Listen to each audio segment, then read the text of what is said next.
Glassco from the last 50 years and myself in particular for the last 6 years, my tenure with this company, we have come a long way. We actually are a converting unit.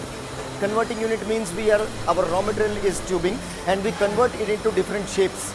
Normally we produce 1,300 tons of glass in this facility, and this facility is able to make a lot of different products like vials, like test tubes, like disposable glass, the amber coating plant, the high-speed furnaces, the high-speed machines, and the disposable glass plant. Now, one very important thing which we have to see is that in this plant we are able to produce around 1.3 million pieces per day.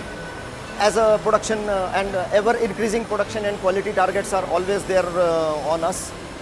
Apart from this, if we talk of the environment side, so the onus on us is that we too take care of the environment that well.